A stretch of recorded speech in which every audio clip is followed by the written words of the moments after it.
What's up everybody? Welcome to the Stocks channel. My name is Cory and today we had a very strong rally off of the critical support zone as we push through to new daily highs and continue to push higher in this bull trend. Is a short squeeze now right around the corner? First up, let's take a look at the S&P 500 SPY ETF. So let's crack open this chart and see what's going on in the stock market today. Alright, first we're going to do something a little different today, and we're just going to talk about some principles of trading and why following price action is so critical as a trader. Because remember, your number one rule as a trader is not whether or not you're right or wrong, it is how you manage risk. Ask any good trader out there and they will always tell you that the key to good trading is managing risk. And that is why we always talk about the probability at risk levels in this channel. We've been talking about for weeks now why this is a bull trend and why we want to set risk at critical support zones. And you can go back and look at previous videos and you know that I've been saying ever since we got the bullish breakout that we were in a bull trend and our risk level was at SPY 390. Which meant we wanted to be bullish while SPY was above 390. We didn't care about any of the fundamental noise, and we didn't care about the fact that there's plenty of you bears out there thinking the louder you scream, the more correct you're going to be. And we now know, looking at the price action, that the bulls were correct and this was a bear trap before a bull push. Did we know what FOMC was going to say, or did we know what earnings was going to come out as? No, we simply looked at the chart and we saw the probabilities of the bull trend and the risk level were telling us to take the long trade off SPY 390, and we're instantly rewarded the very next day. So when I talk about probability and I talk about staying on the right side of the trade, we don't care about whether or not people think we're wrong. We're reading the chart and we're looking at where the probability and the odds are of whether or not the stock is going to go higher or go lower based on the chart. Sometimes there's consolidation and we have no idea which direction it's going to go until we get the breakout. But I've talked about this in all of my episodes that we had the breakout and we knew it was going to be bullish. And here we are as we continue to push higher. And if I switch this over to a monthly chart, you can see the entire month of July, we are near the high of the candle and we have had a bullish month the entire month. So there's no emotions here. There's no whether or not I was right or wrong. We saw the chart, we saw it was a bull trend, and we knew where our risk level was, and we traded accordingly. Now, if you want to trade based on fundamentals, that is completely fine, but I would challenge you to consider the fact that if this chart continues to put higher lows and higher highs, you are still going to wake up tomorrow, and there's still going to be high inflation. There's still going to be companies missing their earnings reports. There's still going to be plenty of talk about recession, which is likely going to be official, which means if stocks continue to go higher, what are you going to do about it? If you're not following the price action and you're not willing to stay on the side of the trend, you are going to completely get wiped out during the next bull market because you're going to continue to use your fundamental bear bias even though the chart is screaming in your face that it's in a bull trend and it's heading higher. So just keep all of that in mind. I do not want to see anybody losing money, and we are currently in a bull trend, and a lot of you are still very bearish as we continue to push higher. That's your right, it's your money. You can obviously do whatever you want, and I'm not trying to tell you should be listening to me, but you should be at least understanding why the price action and the trend are so important. Alright, moving on to the chart of SPY. The first thing I want to say is make sure you've seen Sunday's episode where we look at weekly charts, because we are at a very critical resistance on the weekly chart. We are not going to go over weekly charts today. Now you can see on the SPY daily chart that we did fill the gap that was still outstanding, and we did instantly find resistance at that gap fill. But I also want you to pay attention to the volume down here because we are seeing a spike in volume. A lot of this goes because there was a bear trap yesterday, so there was obviously a lot of bears running for the door as they were getting short squeezed. So I do want to see some type of follow through with tomorrow's price action and a continuation of SPY closing another day back over about 398. For that reason, I would up your risk level as bulls to about 394, which does give you a little more room to lock in profits from the risk level at 390. But if you want to give a little more risk, you can still use that risk level down there at 390. So risk is very well defined at our 50 EMA, and we are still developing a bull trend as all of these moving averages continue to push higher with positive slopes. So looking at the chart, we are now seeing that low volume selling starting to resolve with high volume buying, which does mean we could be very close to one of the most epic short squeezes we have seen in the market since March 2020, when we had that stock market crash and everybody stayed bearish the entire bull rally. We are very likely heading into a very similar condition where a lot of people are going to remain bearish even though the stock market is showing a bull trend and we're getting price action breakouts. That is why I spent extra time in the beginning of the video talking about price action trading,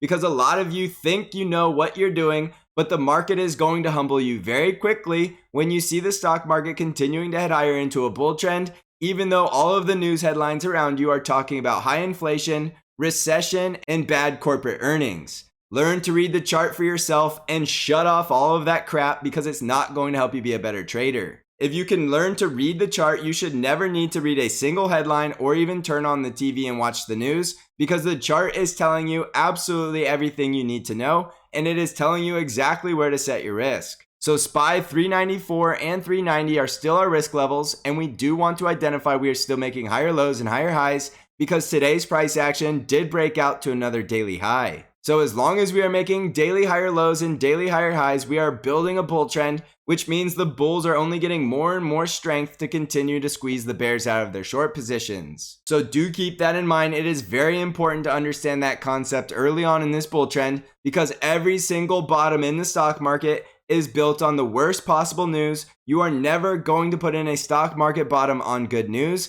and you are always going to see the very early stages of a bull trend built on negativity and pessimism that there is no way the market could go higher, because that is what everybody is used to hearing, and that is what the news headlines are still telling you. You're going to be very surprised on how quickly the news headlines change to good things once the bull trend has already been established for multiple months, and you're sitting there wondering why you didn't buy in earlier. So keep all of these things in mind, because if SPY does continue to push higher and we continue to break through this resistance zone, which is going to be a weekly resistance zone, and that is why I suggested you watch Sunday's episode, that means SPY will very likely start pushing up to battle the big bear up there at SPY 416, and possibly even SPY levels that take us to 420 or higher. So I'm going to leave it there because I already know this episode is going to be longer than usual. You know your critical risk levels, and you know that we are still in a bull trend, and we currently have the possibility of a very epic short squeeze. On the NASDAQ 100 triple Qs, we have the same exact story as SPY, going up on increasing volume and getting a bullish breakout near that resistance zone at 307.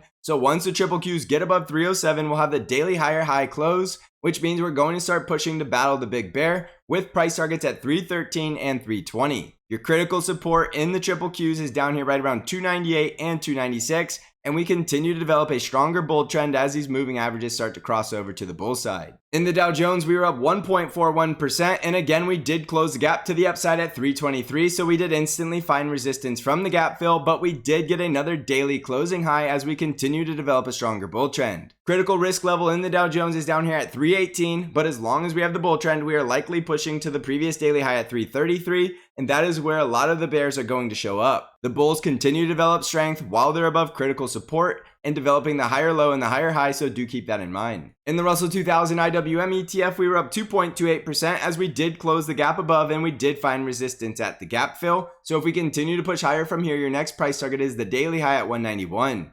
Critical support for IWM is down here right around 179 and 176. So as long as we're above critical support with the higher low and higher high, you will want to stay on this bull. On the ARKK ETF, we were up 6.69% as ARKK did bounce and close back above all the moving averages, so we're getting very close to getting our retest of critical resistance at 47. Above 47, we'll likely see a continuation of the short squeeze, which means ARKK could push all the way up to 52 and then 55. You're getting completely risk off if we break down below 44, so that is going to be your critical support level in the ARK ETF. On the VIX, we were down 5.88% as the VIX crushes back down below 24 yet again. So this spike in the VIX and volatility was just a pullback in the indices during the bull trend, and we're right back on the bull with the VIX crushing back down below 24 yet again. It's very likely the VIX is trending down towards 20, and that is going to be where the bears make another stand and try to push the VIX higher yet again. On Bitcoin, we're currently up 6.78% as Bitcoin is pushing back above 22,000. And as long as we get the bull breakout above 23,500, this will look like another higher low, higher high bull trend, which means Bitcoin should be well on its way to that resistance at 28,000. We have this resistance at the 50 EMA and the previous daily high, so if you want to wait for the bullish breakout, you are waiting for the break above 23,500. Otherwise, you are setting your risk at this pivot low right around 21,000. We'll be looking a lot more bullish if we can get a daily close over the 50 EMA, so that is what I'll be watching very closely in Bitcoin. On NVDA stock, we were up 7.68% as we formed another higher low and we're bouncing, and we need to take out the previous daily high at 181, and then our price targets will be above at 183 and then 196. We do still have that gap below at 158, so while we are above the 50 EMA, you can stay bullish, but if we lose that critical support at 172, you will want to look for the possibility that we're coming back down to 161 or the gap fill at 158. We did see high volume buying today, so this could be the possibility that the gap does not get filled and we're going back on the bull from here. On Tesla stock, we were up 6.17% as Tesla did bounce off of the breakout level at 775, and that level did hold up as support, which is confirmed with today's high volume bounce. So Tesla is right back on the bull with another higher low and another daily closing higher high. So I continue to tell you, when you see market moving stocks breaking out and sending into bull trends, it is very likely the rest of the indices are coming with them. Price targets from here on Tesla will be $839, $863, and then we're going all the way back up to $900. But do keep in mind, critical support is still $775 because below that, we're filling the gap at $752. On Apple stock, we were up 3.42% today as Apple stock continues to break out to another daily high and hits our price target at $157. Whether or not we cool off now that we hit the price target is to be determined, but you can see we are only one day away from having the full bull trend in Apple stock once that 20 simple moving average crosses back over our 50 EMA. And once we have the full bull trend, the bulls are only gaining more and more confidence and more strength. So for that reason, in Apple stock, you are staying bullish while we are above 150 and 148. And if we break below that, the bull trend is likely over and we're coming back down for a correction. If we break above 157, look for the next price targets at 163 and 166. Also keep in mind, earnings is right around the corner, which is going to be another major catalyst in where we go from here. In the financial sector, we are up 1.54% as the financial sector is starting to bounce off the retest of the breakout, which means we're very close to closing that gap above at 33.7. On the industrial sector, we're up 1.55% as we did get the bullish breakout above the resistance trend line, so the next step for the industrials is very likely the gap fill above. The healthcare sector was up 0.63% today, confirming the bullish breakout with the close above the resistance at 131. And as you can see, we do have the full bull trend, so our next price targets will be above at 134 and then 137. The energy sector was up 2.26% today, coming back up to the 50 EMA and fully testing that level as resistance. But do keep in mind, we did get rejected from that resistance the last time we were here, so you do not want to get bullish until we can close above that 50 EMA. So jumping back over the S&P 500, this is going to be the most tricky part in the market if you are new to trading, because you need to learn to follow the chart and not all of the noise around you. There is a ton of catalysts this week with FOMC and earnings, and that is why it is very important to do only what the chart is telling you and not try to add all of this extra noise into your trading. Right now, we still have a bull trend of higher lows and higher highs and price action breakouts, and the volume is confirming the breakout. So know this very early in the bull trend and you will protect yourself from a lot of pain in the coming months, because things are likely going to get even more noisy as this plays out. Also, don't forget that I do have Bank Trade Alerts, which is an algorithm-driven trade alert service that only trades the ETF QQQ and sends you all of your buy and sell alerts directly via email and text message. Even in the bear market of 2008, Bank beat the market and had a very positive return. If you're looking for more information or want to subscribe, you can click on the link in the description of this video. I also have the Stocks Channel Discord where I do intraday updates and analysis and bring new trade ideas to you weekly. If you're interested in joining the Stocks Channel Trading Discord community, you can find out how to join the Discord server by clicking on the link below. So thank you for watching, everybody. I hope you're crushing this market. And as always, I will see you in the next episode.